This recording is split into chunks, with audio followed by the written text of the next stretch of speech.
Hi అండి, అందరూ ఎలా ఉన్నారు? మార్గశిర గురువారం మనకి మార్గశిర మాసం సోమవారం ప్రారంభమవుతుందండి. అలాగే 2వ తారీఖు ప్రారంభమై 30వ తారీఖు అయితే ముగుస్తుంది. ఈసారి మనకి 4 గురువారాలు వచ్చినాయి. వ్రతం చేయదలుచుకున్న వాళ్ళు ఫస్ట్ గురువారం స్టార్ట్ చేయాలండి.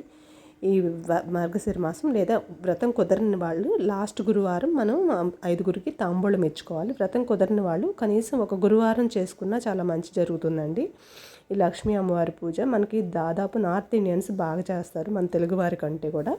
ఈ మధ్య మన తెలుగువారు కూడా బాగా చేసుకుంటున్నారండి ఈ పూజనైతే. మనకి ఈ 4 గురువారాల్లో ప్రత్యేకమైన ప్రసాదాలు పెట్టాలి. ఫస్ట్ గురువారం వచ్చి పుల్లగం అండి. 2వ గురువారం అట్లు తిమ్మనం, 3వ గురువారం అప్పాలు పరమాణం, అలాగే 4వ గురువారం చిత్రాన్నం గారెలు, 5వ గురువారం పూర్ణం పెసరపప్పు పూర్ణం బూర్లు. ఈ విధంగా రెడీ చేసుకొని పూజ చేసుకుంటే చాలా మంచి జరుగుతుంది. Thanks for watching.